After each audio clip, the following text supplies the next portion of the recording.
JoJo McNeil sat down in the Woolworth lunch counter in Greensboro, North Carolina, about 6 months after we graduated together from Williston Senior High School in 1959.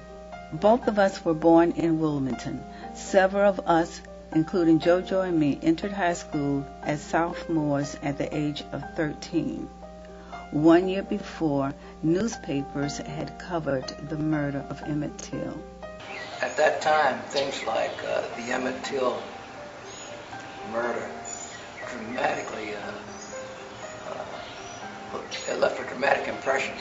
I've heard it described as the fact that the civil rights movement after the Montgomery bus boycott was essentially dead. There was no national civil rights movement, so to speak. I mean, there were several national organizations in terms of a broad-based movement that probably didn't exist at that time. We started to appreciate after Little Rock that separate was not equal. Sitting down in Greensboro was a culmination of a lot of separate events. Had just come back from winter break, winter recess, and I was in New York.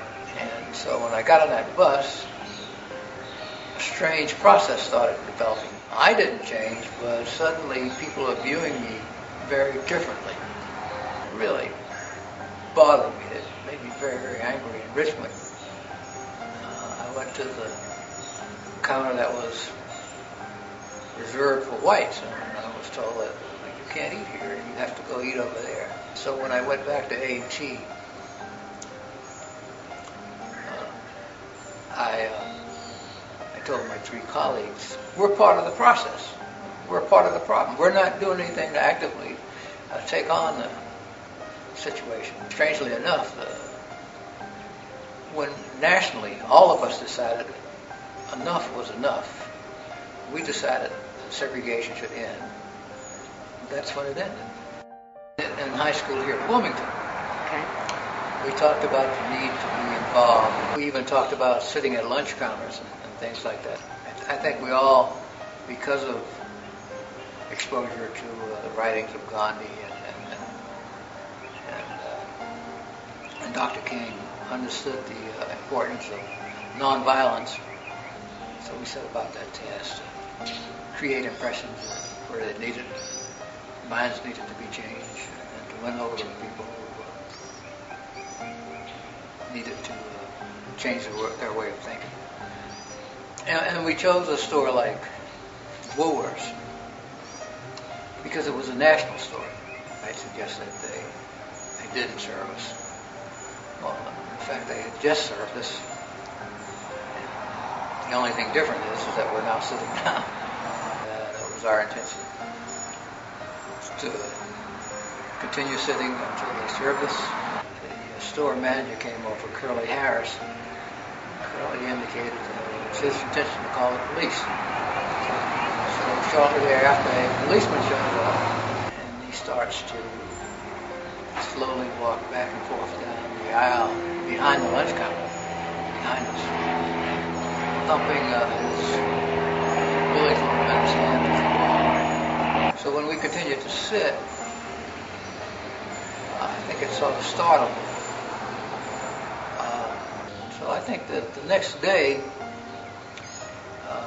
in the afternoon, 2 or 3 o'clock,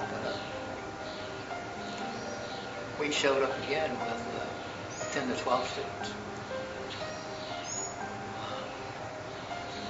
And we continued to sit. The third day, in addition to A&T students,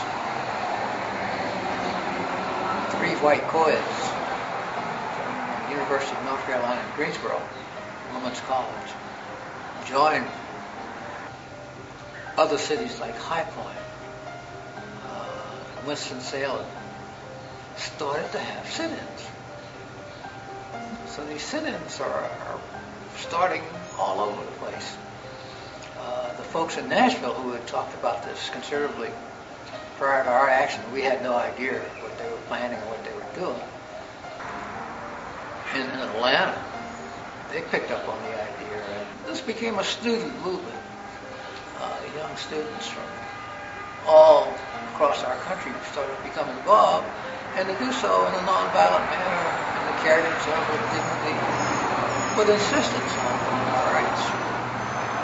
We had sit-in demonstrations, and I've heard an estimate of 54 cities in the South.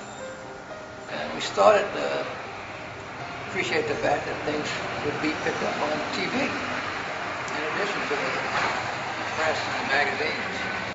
What is perhaps unique in retrospect is the fact that all the thousands of people who participated in this,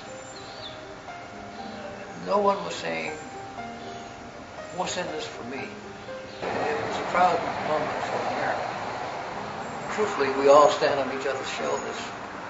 Had there not been people ahead of me who made sacrifices, for example, the Tuskegee Airmen actions made it possible for me to come on later on and be an Air Force officer. But the sacrifice of parents, others, teachers who were ahead of me made it possible for me to be who I was. And so, in the same sense, a lot of people made it possible for Obama to pursue the American dream. This interview was taken 50 years after JoJo and I graduated from Williston, almost to the day. It is to commemorate the 50th anniversary of the sit-in. When nationally all of us decided enough was enough, we decided that segregation should end, that's when it ended.